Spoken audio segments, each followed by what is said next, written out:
ನಮಸ್ಕಾರ ಸ್ನೇಹಿತರೆ, ನಾನು ವಿಜಿತ್ ವಸಿಷ್ಠ ಟೆಕ್ ಅನ್ವೇಷಣೆ ಯೂಟ್ಯೂಬ್ ಚಾನಲ್ನಿಂದ. ಇವತ್ತಿನ ನಮ್ಮ ಒಂದು ಯೂಟ್ಯೂಬ್ ವಿಡಿಯೋನ ಟಾಪಿಕ್ ಬಂದ್ಬಿಟ್ಟು ಹೇಗೆ ನಾವು ನಮ್ಮ ಒಂದು ಮೊಬೈಲ್ನಿಂದ ಲ್ಯಾಪ್ಟಾಪ್ ಅಥವಾ ಕಂಪ್ಯೂಟರಿಗೆ ಅಥವಾ ಕಂಪ್ಯೂಟರ್ ಇಂದ ಒಂದು ಮೊಬೈಲಿಗೆ ವೈರ್ಲೆಸ್ ಆಗಿ ಫೈಲ್ಸ್ಗಳನ್ನು ಹೇಗೆ ಟ್ರಾನ್ಸ್ಫರ್ ಮಾಡಬಹುದು ಅನ್ನುವಂಥದ್ದು. ಸೊ ರೀಸೆಂಟಾಗಿ ಗೂಗಲ್ ಏನಿದೆ ನಿಯರ್ ಬೈ ಶೇರ್ ಅನ್ನುವಂಥದ್ದು ಒಂದು ಫೀಚರ್ ರಿಲೀಸ್ ಮಾಡಿದ್ದಾರೆ ವಿಂಡೋಸ್ ಯೂಸರ್ಸಿಗೆ. ನಿಮಗೆ ಗೊತ್ತಿರಬಹುದು ನಿಯರ್ ಬೈ ಶೇರ್ ಅನ್ನುವಂಥದ್ದು ಆಂಡ್ರಾಯ್ಡ್ನಲ್ಲಿ ಯಾವುದೋ ಒಂದು ಕಾಲದಿಂದನೇ ಇದೆ.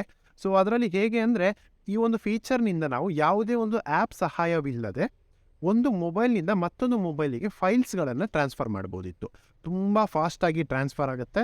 ಬೇಕಾದರೆ ಟ್ರೈ ಮಾಡಿ ನೋಡಿ. ಆಲ್ರೆಡಿ ನಾನು ಹೇಗೆ ನೀವು ನಿಯರ್ ಬೈ ಶೇರನ್ನು ಮೊಬೈಲ್ ಟು ಮೊಬೈಲ್ ಹೇಗೆ ನೀವು ಶೇರ್ ಮಾಡೋದು ಅನ್ನೋದನ್ನು ನಾನು ವಿಡಿಯೋ ಟ್ಯುಟೋರಿಯಲ್ ಮಾಡಿ ಹಾಕಿದ್ದೀನಿ. ಅದನ್ನು ನಾನಿಲ್ಲಿ ಐ ಬಟನಲ್ಲಿ ಕೊಟ್ಟಿರ್ತೀನಿ ಅಥವಾ ಆ ಒಂದು ವಿಡಿಯೋನ ಲಿಂಕನ್ನು ಡಿಸ್ಕ್ರಿಪ್ಷನಲ್ಲಿ ಕೊಟ್ಟಿರ್ತೀನಿ. ನೀವು ಒಂದು ಮೊಬೈಲಿಂದ ಮತ್ತೊಂದು ಮೊಬೈಲಿಗೆ ಫೈಲ್ ಟ್ರಾನ್ಸ್ಫರ್ ಮಾಡಬೇಕು ಅಂತಂದರೆ ಇದನ್ನು ಖಂಡಿತವಾಗ್ಲೂ ಯೂಸ್ ಮಾಡಿ. ಯಾಕಂದರೆ ತುಂಬ ಫಾಸ್ಟ್ ಇದೆ ಇದು ಮತ್ತು ಯಾವುದೇ ರೀತಿಯಾದಂಥ ಒಂದು ಅಪ್ಲಿಕೇಶನ್ ಅಗತ್ಯ ಇರೋದಿಲ್ಲ, ಇನ್ಬಿಲ್ಟ್ ಫೀಚರ್ ಇದು. ಸೊ ನಾನು ಆಗಲೇ ಹೇಳ್ದಂಗೆ ಇದು ವಿಂಡೋಸ್ ಯೂಸರ್ಸಿಗೆ ಕೊಟ್ಟಿದ್ದಾರೆ ಇವಾಗ. ಓಕೆ, ಸೊ ಅಂದರೆ ಇವಾಗ ನಾವು ಮೊಬೈಲ್ನಿಂದ ಲ್ಯಾಪ್ಟಾಪಿಂದ ಮೊಬೈಲಿಗೆ ವೈರ್ಲೆಸ್ ಆಗಿ ಇದೇ ರೀತಿಯಾಗಿ ಫಾಸ್ಟಾಗಿ ಫೈಲ್ಸ್ಗಳನ್ನು ಟ್ರಾನ್ಸ್ಫರ್ ಮಾಡ್ಕೊಳ್ಬಹುದು. ಓಕೆ, ಫಸ್ಟಿಗೆ ಇವಾಗ ಇದಕ್ಕೆ ನಮಗೆ ಒಂದು ಲ್ಯಾಪ್ಟಾಪ್ ಅಥವಾ ಕಂಪ್ಯೂಟರ್ನಲ್ಲಿ ಕೆಲವೊಂದು ಸ್ಪೆಸಿಫಿಕೇಷನ್ಸ್ ಇರಬೇಕಾಗತ್ತೆ ಅಥವಾ ಒಂದು ಕಂಪ್ಯಾಟಿಬಿಲಿಟಿ ಅಂತ ಹೇಳ್ತಾರಲ್ಲ ಅದು. ಇದರಲ್ಲಿ ಫಸ್ಟ್ ಸ್ಪೆಸಿಫಿಕೇಷನ್ ಏನು ಅಂತ ನೋಡೋದಾದರೆ ನಮ್ಮ ಒಂದು ಲ್ಯಾಪ್ಟಾಪ್ ಅಥವಾ ಕಂಪ್ಯೂಟರ್ನಲ್ಲಿ ಬ್ಲೂಟೂತ್ ಮತ್ತು ವೈಫೈ ಇರಬೇಕಾಗತ್ತೆ. ಈ ಎರಡು ಫೀಚರ್ಗಳು ಇರಬೇಕಾಗತ್ತೆ. ಹಾಗೆ ಸೆಕೆಂಡ್ ಕಂಪ್ಯಾಟಿಬಿಲಿಟಿ ನೋಡೋದಾದರೆ ನಿಮ್ಮ ಒಂದು ಲ್ಯಾಪ್ಟಾಪ್ ಅಥವಾ ಕಂಪ್ಯೂಟರ್ ಏನಿದೆ ಅದು ವಿಂಡೋಸ್ 10 ಎಬೋ ಆಗಿರಬೇಕು. ಅಂದರೆ ವಿಂಡೋಸ್ 10 ಆಗಿರ್ಬೋದು ಅಥವಾ ವಿಂಡೋಸ್ 10+ ಅಂದರೆ ಇವಾಗ ಮತ್ತೊಂದು ಬಂದಿರೋದು ವಿಂಡೋಸ್ 11 ಮಾತ್ರ. Okay, so Windows 10 or above ಇರಬೇಕು. ಮತ್ತೊಂದು 64 ಬಿಟ್ ಒಂದು ಪ್ರೊಸೆಸರಲ್ಲಿ ಇರಬೇಕು. ಇದನ್ನು ಹೇಗೆ ಚೆಕ್ ಮಾಡೋದು ಅಂತ ನಾನು ನಿಮಗೆ ಆಮೇಲೆ ತಿಳಿಸ್ಕೊಡ್ತೀನಿ. ಲ್ಯಾಪ್ಟಾಪ್ ಸ್ಕ್ರೀನಿಗೆ ಹೋಗಿ ನಿಮ್ಮದು 64 ಬಿಟ್ ಇದೆಯಾ, 32 ಬಿಟ್ ಇದೆಯಾ ಅಥವಾ ವಿಂಡೋಸ್ ಯಾವ ವರ್ಷನ್ ಇದೆ ಅದನ್ನೆಲ್ಲ ಹೇಗೆ ಚೆಕ್ ಮಾಡೋದು ಅಂತ ನಾನು ತಿಳಿಸ್ಕೊಡ್ತೀನಿ. ಫಸ್ಟ್ ಆಫ್ ಆಲ್ ಇದೊಂದು ಇವಾಗ ಸದ್ಯಕ್ಕೆ ಬೀಟಾ ವರ್ಷನ್ನಲ್ಲಿ ಇದೆ. ಸೊ ಇವಾಗ ಈ ಒಂದು ಅಪ್ಲಿಕೇಶನ್ ಏನಿದೆ ನಿಯರ್ ಬೈ ಶೇರ್ ಅನ್ನುವಂಥದ್ದು ಮೊಬೈಲಲ್ಲಿ ನೀವು ಇನ್ಸ್ಟಾಲ್ ಮಾಡ್ಕೊಳ್ಳೋ ಅಗತ್ಯ ಇರೋದಿಲ್ಲ. ನಿಮ್ಮ ಬಳಿ Android 6 or above okay, so Android 6 or above version ಇದ್ದರೆ ಆಟೋಮೆಟಿಕ್ಕಾಗಿ ಮೊಬೈಲಲ್ಲಿ ಈ ಒಂದು ಫೀಚರ್ ಇರುತ್ತೆ. ಬಟ್ ನೀವು ನಿಮ್ಮ ಒಂದು ಲ್ಯಾಪ್ಟಾಪ್ ಅಥವಾ ಪಿ ಸಿಗೆ ಇದನ್ನು ಡೌನ್ಲೋಡ್ ಮಾಡ್ಕೊಳ್ಬೇಕಾಗತ್ತೆ. ಹೇಗೆ ಡೌನ್ಲೋಡ್ ಮಾಡ್ಕೊಳ್ಬೇಕು ಅನ್ನೋದನ್ನು ನಾನು ತಿಳಿಸ್ಕೊಡ್ತೀನಿ. ಹೇಗೆ ಇನ್ಸ್ಟಾಲ್ ಮಾಡ್ಕೊಳ್ಬೇಕು, ಏನೆಲ್ಲ ಸೆಟ್ಟಿಂಗ್ಸ್ ಮಾಡಬೇಕು ಅನ್ನೋದನ್ನು ಕೂಡ ನಾನು ತಿಳಿಸ್ಕೊಡ್ತೀನಿ. ನಾನು ಹೇಳ್ದಂಗೆ ಇದು ಕ್ರೋಮ್ ಸ್ಟೋರ್ನಲ್ಲಿ ಲಭ್ಯ ಇರೋದಿಲ್ಲ. ಏನಕ್ಕಂದರೆ ಇದು ಇನ್ನೂ ಬೀಟಾ ಟೆಸ್ಟಿಂಗಲ್ಲಿದೆ. ಬಟ್ ಯಾರು ಬೇಕಾದರೂ ಇವಾಗ ಇನ್ಸ್ಟಾಲ್ ಮಾಡ್ಕೊಳ್ಬೋದು. ಓಕೆ, ಸೊ ಇವಾಗ ನಾನು ನನ್ನ ಒಂದು ಲ್ಯಾಪ್ಟಾಪ್ ಸ್ಕ್ರೀನಿಗೆ ಹೋಗ್ತೀನಿ. ಆಮೇಲೆ ಮೊಬೈಲ್ ಸ್ಕ್ರೀನ್ ಎರಡನ್ನೂ ಇದು ಮಾಡಿ ಹೇಗೆ ನಾವು ಫೈಲ್ಸ್ಗಳನ್ನು ಟ್ರಾನ್ಸ್ಫರ್ ಮಾಡ್ಕೊಳ್ಬೋದು ಅದು ಕೂಡ ಒಂದು ವೈರ್ಲೆಸ್ ಮೆಥಡಲ್ಲಿ ಅಂತ ಹೇಳಿ ನಾನು ತಿಳಿಸ್ಕೊಡ್ತೀನಿ. ಇವಾಗ ನಾವು ಲ್ಯಾಪ್ಟಾಪ್ ಅಥವಾ ಕಂಪ್ಯೂಟರ್ನಲ್ಲಿ ಈ ಒಂದು ವೈಫೈ ಮತ್ತು ಬ್ಲೂಟೂತ್ ಆಪ್ಷನ್ ಇದೆಯಾ ಅಂತ ಹೇಗೆ ಚೆಕ್ ಮಾಡೋದು ಅಂತ ನೋಡೋಣ. ಇಲ್ಲೇ ಕೆಳಗೆ ರೈಟ್ ಸೈಡಿಗೆ ಇಲ್ಲಿ ಕ್ಲಿಕ್ ಮಾಡಿ ನೋಡಿ, ನಮಗೆ ಸ್ಟೇಟಸ್ ಬಾರ್ ಬರುತ್ತಲ್ಲ ಅಲ್ಲಿ ನೋಡಿ, ಇಲ್ಲಿ ವೈಫೈ ಮತ್ತು ಬ್ಲೂಟೂತ್ ಎರಡು ಆಪ್ಷನ್ಸ್ಗಳು ಕೂಡ ನನಗೆ ಕಾಣ್ತಾ ಇದೆ. ಅಂದರೆ ನನ್ನ ಒಂದು ಲ್ಯಾಪ್ಟಾಪ್ನಲ್ಲಿ ಈ ಒಂದು ಫೀಚರ್ ಇದೆ ಅಂತ ಅರ್ಥ. ಮತ್ತೊಂದು ಥರ ಚೆಕ್ ಮಾಡ್ಬೋದು. ಸ್ಟಾರ್ಟ್ ಮೆನುಗೆ ಹೋಗಿ ಡಿವೈಸ್ ಮ್ಯಾನೇಜರ್ ಅಂತ ಸರ್ಚ್ ಮಾಡಿ. ಸೊ ಜಸ್ಟ್ ಡಿವೈಸ್ ಅಂತ ಸರ್ಚ್ ಮಾಡೋಕ್ಕೂ ಬರುತ್ತೆ. ಓಕೆ, ಇದನ್ನು ನಾನು ಇವಾಗ ಸ್ವಲ್ಪ ಎನ್ಲಾರ್ಜ್ ಮಾಡ್ತೀನಿ. ಇಲ್ಲಿ ನೋಡಿ, ನಮಗೆ ಇಲ್ಲಿ ನೆಟ್ವರ್ಕ್ ಅಡಾಪ್ಟರ್ಸ್ ಅಂತ ಒಂದು ಕಾಣ್ತಾ ಇದೆ. ಓಕೆ, ಅದನ್ನು ಡ್ರಾಪ್ ಡೌನ್ ಮೆನುನ ಓಪನ್ ಮಾಡ್ಕೊಳ್ಳಿ. ಇಲ್ಲಿ ಬ್ಲೂಟೂತ್ ಮತ್ತು Microsoft wifi direct virtual adapter ಅಂತ ಎರಡು ಇದೆ. ಈ ಎರಡು ಇದ್ರೂ ಕೂಡ ವೈಫೈ ಮತ್ತು ಬ್ಲೂಟೂತ್ ಇದೆ ಅಂತಲೇ ಅರ್ಥ. ಓಕೆ, ಸೊ ನೆಕ್ಸ್ಟು ನಾವು ಇವಾಗ ವಿಂಡೋಸ್ ವರ್ಷನ್ ಯಾವುದು ನಮ್ಮದು, ಹಾಗೆ ಅದು 64 ಬಿಟ್ಟಾ ಅಲ್ವಾ ಅಂತ ನೋಡಬೇಕು.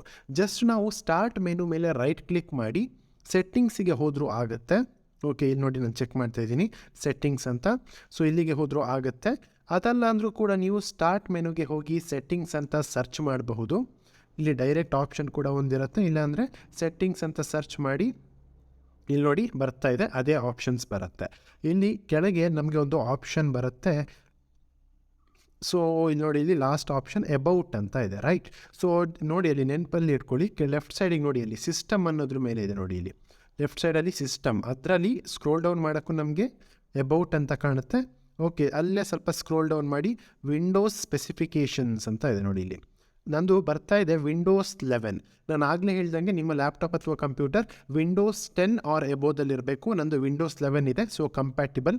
ಹಾಗೆ ಸಿಸ್ಟಮ್ ಟೈಪಲ್ಲಿ ಮೇಲ್ ಬರ್ತಾ ಇದೆ ನೋಡಿ, 64 ಬಿಟ್ ಆಪರೇಟಿಂಗ್ ಸಿಸ್ಟಮ್, 64 ಬೇಸ್ಡ್ ಪ್ರೊಸೆಸರ್ ಅಂತ. ಓಕೆ, ನಂದು 64 ಬಿಟ್. ನಾನು ಹೇಳ್ದಂಗೆ 32 ಬಿಟ್ಟಲ್ಲಿ ಇದು ವರ್ಕ್ ಆಗೋದಿಲ್ಲ. 64 ಬಿಟ್ಟಿನ ಪ್ರೊಸೆಸರ್ ಬೇಕಾಗುತ್ತೆ. ನಂದು ಎಲ್ಲ ಎಲಿಜಿಬಿಲಿಟಿ ಇದೆ, ಬ್ಲೂಟೂತ್ ಇದೆ, ವೈಫೈ ಇದೆ, ಹಾಗೆ 64 ಬಿಟ್ ಇದೆ, Windows 11 ಇದೆ. ಸೊ ಇವಾಗ ಯಾವುದಾದ್ರೂ ಒಂದು ಬ್ರೌಸರ್ನ ಓಪನ್ ಮಾಡ್ಕೊಳ್ಳಿ, ಅಲ್ಲಿಗೆ ಹೋಗಿ ಇಂಟರ್ನೆಟ್ ಕನೆಕ್ಟ್ ಆಗಿರಬೇಕು. ಏನಕ್ಕಂದರೆ ನಾವು ಒಂದು ಅಪ್ಲಿಕೇಶನ್ನ ಡೌನ್ಲೋಡ್ ಮಾಡ್ಕೊಳ್ಳೋದಕ್ಕೆ ಹೋಗ್ತಾ ಇದ್ದೀವಿ.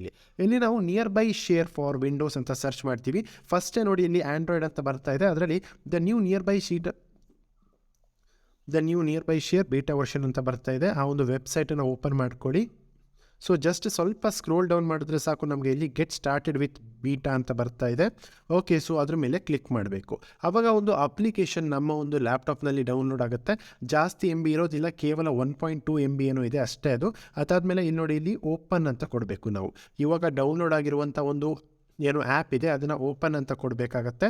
ಅದಾದಮೇಲೆ ಅದು ಇನ್ಸ್ಟಾಲ್ ಆಗೋದಕ್ಕೆ ಕೇಳುತ್ತೆ, ಇನ್ಸ್ಟಾಲ್ ಮಾಡ್ಕೊಳ್ಳಿ.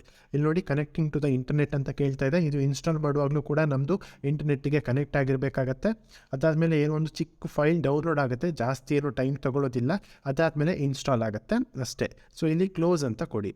ಇಲ್ಲ ನೀವು ಡೈರೆಕ್ಟಾಗಿ ಕೆಲವೊಂದು ಲ್ಯಾಪ್ಟಾಪ್ಗಳಲ್ಲಿ ಓಪನ್ ಆಗಿದ್ರೂ ಆಗಬಹುದು ಅದು. ಇವಾಗ ಹೇಗೆ ಓಪನ್ ಮಾಡಬೇಕು, ನಾನು ಇವಾಗ ಜಸ್ಟ್ ಸ್ಟಾರ್ಟ್ ಮೆನುಗೆ ಹೋಗ್ತೀನಿ, ನಿಯರ್ ಬೈ ಶೇರ್ ಅಂತ ಸರ್ಚ್ ಮಾಡ್ತೀನಿ. Okay, so near by share ಅಂತ ಸರ್ಚ್ ಮಾಡ್ತಾ ಇದ್ದೀನಿ. ಇದ್ರ ಮೇಲೆ ಡಬಲ್ ಕ್ಲಿಕ್ ಮಾಡೋಕ್ಕೂ ಅದು ಓಪನ್ ಆಗುತ್ತೆ. ನೀವು ಫಸ್ಟ್ ಟೈಮ್ ಓಪನ್ ಮಾಡುವಾಗ ಅದು ಗೂಗಲ್ನಲ್ಲಿ ಸೈನ್ ಇನ್ ಆಗೋದಕ್ಕೆ ಕೇಳುತ್ತೆ. ಒಂದು ಬ್ರೌಸರ್ನಲ್ಲಿ ಓಪನ್ ಆಗುತ್ತೆ ಆ ಪ್ರಾಂಪ್ಟು. ಅಲ್ಲಿ ನೀವು ನಿಮ್ಮ ಒಂದು ಗೂಗಲ್ ಅಕೌಂಟ್ನ ಇಮೇಲ್ ಅಡ್ರೆಸ್ನ ಕೊಟ್ಟು ಪಾಸ್ವರ್ಡ್ನ ಕೊಟ್ಟು ಸೈನ್ ಇನ್ ಆಗಬೇಕಾಗತ್ತೆ. ಸೈನ್ ಇನ್ ಸಕ್ಸಸ್ಫುಲ್ ಅಂತ ಬಂದಮೇಲೆ ಆ ಬ್ರೌಸರ್ನ ಕ್ಲೋಸ್ ಮಾಡಿ, ಅದು ಆ ಒಂದು ನಿಯರ್ ಬೈ ಶೇರ್ನಲ್ಲಿ ನಿಮ್ಮ ಒಂದು ಗೂಗಲ್ ಅಕೌಂಟ್ ಸೈನ್ ಇನ್ ಆಗಿರುತ್ತೆ. ಹಾಗೆ ಈ ರೀತಿಯಾಗಿ ಒಂದು ಆಪ್ಷನ್ಸ್ ಕೇಳುತ್ತೆ, receive from every one, device is hidden, receive from contacts, ಈ ರೀತಿಯಾಗಿ ಆಪ್ಷನ್. ಇದು ನಾನು ರೆಕಮೆಂಡ್ ಮಾಡ್ತೀನಿ, device is available for every one ಅಂತ ಒಂದು ಆಪ್ಷನ್ ಇರುತ್ತೆ, ಅದನ್ನು ಕೊಡಿ. ಅಂದರೆ ಸೊ ಎವ್ರಿ ಒನ್ ಮೋಡಲ್ಲಿ ಆನ್ ಇಟ್ಟರೆ ನೀವು ನಿಯರ್ ಬೈ ಯಾವುದೆಲ್ಲ ಡಿವೈಸ್ ಇದೆ ಎಲ್ರಿಗೂ ಆಲ್ವೇಸ್ ವಿಸಿಬಲ್ ಆಗಿರುತ್ತೆ. ಓಕೆ, ಸೊ ಇವಾಗ ನಾವು ಹೇಗೆ ಫೈಲ್ಸ್ಗಳನ್ನು ಶೇರ್ ಮಾಡೋದು ಅನ್ನೋದನ್ನು ನೋಡೋಣ. ಫೈಲ್ಗಳನ್ನು ಶೇರ್ ಮಾಡೋದಕ್ಕಿಂತ ಮುಂಚೆ ನಾವು ಇವಾಗ ಮೊಬೈಲ್ನಲ್ಲಿ ನಿಯರ್ ಬೈ ಶೇರನ್ನು ಸೆಟಪ್ ಮಾಡ್ಕೊಳ್ಬೇಕಾಗತ್ತೆ. ನಮ್ಮ ಒಂದು ಮೊಬೈಲ್ನ ಸೆಟ್ಟಿಂಗ್ಸನ್ನು ಓಪನ್ ಮಾಡಿಕೊಂಡು ನಾವು ನಿಯರ್ ಬೈ ಶೇರ್ ಅಂತ ಸರ್ಚ್ ಮಾಡಬೇಕು. ಇದು ಯಾವಾಗಲೂ ಮಾಡುವಂಥ ಅಗತ್ಯ ಇರೋದಿಲ್ಲ, ಆಯಿತಾ. ಇದು ಒನ್ ಟೈಮ್ ಸೆಟಪ್ ಆಗಿರುತ್ತೆ. Okay, so near by share ಅಂತ ಇದು ನೋಡಿ, ಇಲ್ಲಿ ಯೂಸ್ ನಿಯರ್ ಬೈ ಶೇರ್ ಅಂತ ಇದೆ, ನಮ್ಮದು ಆಲ್ರೆಡಿ ಎನೇಬಲ್ ಆಗಿದೆ. ನೀವು ಅದನ್ನು ಎನೇಬಲ್ ಮಾಡ್ಕೊಳ್ಬೇಕಾಗತ್ತೆ. ಅದಾದಮೇಲೆ ಜಿಮೇಲ್ ಅಕೌಂಟ್ ಕೇಳುತ್ತೆ, ಅದನ್ನು ಕೊಡಿ. ಅದಾದಮೇಲೆ ಇಲ್ಲಿ ನೋಡಿ, ಆವಾಗ ಕೇಳ್ದಂಗೆ ಲ್ಯಾಪ್ಟಾಪ್ನಲ್ಲಿ ಕೇಳ್ದಂಗೆ ಇದರಲ್ಲೂ ಆಪ್ಷನ್ ಇದೆ, ಎವ್ರಿ ಒನ್ ಕಾಂಟ್ಯಾಕ್ಟ್ಸ್ ಹಾಗೂ ಯುವರ್ ಡಿವೈಸಸ್, ಎವ್ರಿ ಒನ್ ಅಂತ ಇಡಿ. ಓಕೆ, ಸೊ ಜಸ್ಟ್ ಬ್ಯಾಕ್ ಹೋಗಿ, ಇಷ್ಟೇ ನೀವು ಮಾಡಬೇಕಾಗಿರುವಂಥದ್ದು. ಇದು ನಿಮಗೆ ಸೆಟ್ಟಿಂಗ್ಸ್ನಲ್ಲಿ ಅಲ್ಲದೆ ಬೇರೆ ಕಡೆ ಕೂಡ ಆಪ್ಷನ್ ಇರುತ್ತೆ. ಎಲ್ಲಿ ಅಂತಂದರೆ ನಮ್ಮ ಒಂದು ನೋಟಿಫಿಕೇಷನ್ ಪ್ಯಾನಲ್ ಇರುತ್ತಲ್ಲ, ಅಲ್ಲಿ ಈ ಒಂದು ಆಪ್ಷನ್ ಇರುತ್ತೆ. ಸೊ ನಾನು ಅದನ್ನು ಕೂಡ ತೋರಿಸ್ತೀನಿ ನೋಡಿ ಇಲ್ಲಿ. ಸೊ ಇಲ್ಲಿ ನೋಡಿ, ಇಲ್ಲೇ ಕೆಳಗೆ ಬಂದರೆ ನಮಗೆ ಇಲ್ಲಿ ನಿಯರ್ ಬೈ ಶೇರ್ ಅಂತ ಒಂದು ಆಪ್ಷನ್ ಇದೆ, ನಂದು ಇಲ್ಲಿ ಕಾಣ್ತಾ ಇದೆ ನೋಡಿ, ಅದು ಟರ್ನ್ ಆನ್ ಆಗಿದೆ ಆಲ್ರೆಡಿ. ಓಕೆ, ಸೊ ಇದು ಎನಿ ಟೈಮ್ ಕಾಣೋದಿಲ್ಲ, ಆಯಿತಾ. ಕೆಲವೊಂದು ಮೊಬೈಲ್ನಲ್ಲಿ ನಾವು ಆ್ಯಡ್ ಮಾಡ್ಕೊಳ್ಬೇಕಾಗತ್ತೆ. ಸೊ ಇಲ್ಲಿ ನಾವು ಎಕ್ಸ್ಟ್ರಾ ಹೇಗೆ ಆ್ಯಡ್ ಮಾಡ್ತೀವಿ, ಆ್ಯಡ್ ಟೈಲ್ಸ್ ಅಂತ ಬರುತ್ತೆ ಅಲ್ಲಿ ನೋಡಿ. ಇಲ್ಲಿ ನಾನು ಇವಾಗ ಜಸ್ಟ್ 3 ಡಾಟ್ಸ್ ಮೇಲೆ ಕ್ಲಿಕ್ ಮಾಡ್ತೀನಿ, ಎಡಿಟ್ ಟೈಲ್ಸ್ ಅಂತ ಕೊಡ್ತೀನಿ. ಈ ರೀತಿಯಾಗಿ ಪ್ರತಿಯೊಂದು ಮೊಬೈಲ್ನಲ್ಲೂ ಕೂಡ ಅಲ್ಲಿ ಈ ರೀತಿಯಾಗಿ ನೋಟಿಫಿಕೇಷನ್ ಪ್ಯಾನಲಿಗೆ ಆ್ಯಡ್ ಮಾಡೋದಕ್ಕೆ ಒಂದು ಆಪ್ಷನ್ ಇರುತ್ತೆ. ಅಲ್ಲಿ ಹೋಗಿ ಇಲ್ಲಿ ಎಕ್ಸ್ಟ್ರಾ ಇರ್ತಾವಲ್ಲ ಏನು ಫೀಚರ್ಸ್, ಅದರಲ್ಲಿ ನಿಯರ್ ಬೈ ಶೇರ್ 100% ಇದ್ದೇ ಇರುತ್ತೆ ಆ್ಯಂಡ್ರಾಯ್ಡ್ ಫೋನ್ನಲ್ಲಿ. ಅದನ್ನು ನೀವು ಡ್ರ್ಯಾಗ್ ಆ್ಯಂಡ್ ಡ್ರಾಪ್ ಮಾಡಿ ಡನ್ ಅಂತ ಕೊಡಬೇಕು, ಆವಾಗ ಅಲ್ಲಿ ಬರುತ್ತೆ. ಸೊ ಇವಾಗ ನಾನು ಆಲ್ರೆಡಿ ಮಾಡಿಟ್ಟಿದ್ದೆ, ನಂದು ಆಲ್ರೆಡಿ ಇದೆ ಅಲ್ಲಿ, ಅದಕ್ಕೆ. ಸೊ ಅದು ಆನ್ ಆಗಿದೆ. ಸೊ ಇವಾಗ ನಾವು ಫೈಲ್ಗಳನ್ನು ಹೇಗೆ ಶೇರ್ ಮಾಡೋದು ಅಂತ ನೋಡೋಣ. ನೀವು ಏನನ್ನು ಶೇರ್ ಮಾಡಬೇಕು ಅಂತಿದ್ದೀರೋ ಅದರ ಮೇಲೆ ಜಸ್ಟ್ ಶೇರ್ ಅನ್ನೋದ್ರ ಮೇಲೆ ಕ್ಲಿಕ್ ಮಾಡೋಕ್ಕೂ share via near by share ಅಂತ ಒಂದು ಆಪ್ಷನ್ ಬರುತ್ತೆ, ಅದ್ರ ಮೇಲೆ ಕ್ಲಿಕ್ ಮಾಡಿ. ಈ ರೀತಿಯಾಗಿ ಒಂದು ಆಪ್ಷನ್ ಬರುತ್ತೆ, ಅಲ್ಲಿ ನೋಡಿ ಟೆಕ್ಸ್ PC ಅಂತ ಬರ್ತಾ ಇದೆ, ಅಂದರೆ ಅದು ನನ್ನ ಒಂದು ಲ್ಯಾಪ್ಟಾಪ್. ಸೊ ಅದ್ರ ಮೇಲೆ ಸೆಲೆಕ್ಟ್ ಮಾಡಬೇಕು ನೀವು. ಆವಾಗ ಆ ಒಂದು ಪ್ರಾಂಪ್ಟ್ ಏನಿದೆ ಅದು ಲ್ಯಾಪ್ಟಾಪ್ನಲ್ಲಿ ಶೋ ಆಗುತ್ತೆ. ಸೊ ಅಲ್ಲಿ ಕ್ಲಿಕ್ ಮಾಡಿದ್ರೆ ಆಟೋಮೆಟಿಕ್ಕಾಗಿ ಆ ಒಂದು ಫೈಲ್ ಏನಿದೆ ಅದು ಶೇರ್ ಆಗೋದಕ್ಕೆ ಸ್ಟಾರ್ಟ್ ಆಗುತ್ತೆ. ಮೊಬೈಲಿಂದ ಲ್ಯಾಪ್ಟಾಪಿಗೆ ಕಳಿಸೋದು ನೋಡಿ ಆಯಿತು. ಇವಾಗ ಹೇಗೆ ನಾವು ಲ್ಯಾಪ್ಟಾಪಿಂದ ಮೊಬೈಲ್ಗೆ ಕಳಿಸೋದು ಅಂತ ನೋಡೋಣ. ಜಸ್ಟ್ ಸ್ಟಾರ್ಟ್ ಮೆನುಗೆ ಹೋಗಿ ನಿಯರ್ ಬೈ ಶೇರ್ ಅಂತ ಒತ್ತಿ. ಯೂಶ್ವಲಿ ಹೇಗೆ ನೀವು ಪ್ರತಿ ಸತಿ ಶೇರ್ ಮಾಡುವಾಗಲೂ ಈ ರೀತಿ ಮಾಡಬೇಕಾಗತ್ತೆ, ನಿಯರ್ ಬೈ ಶೇರ್ ಅನ್ನೋದ್ರ ಮೇಲೆ ಒತ್ತಬೇಕು. ಅದಾದಮೇಲೆ ಡೈರೆಕ್ಟಾಗಿ ಈ ರೀತಿಯಾಗಿ ಒಂದು ಆಪ್ಷನ್ ಕೇಳುತ್ತೆ.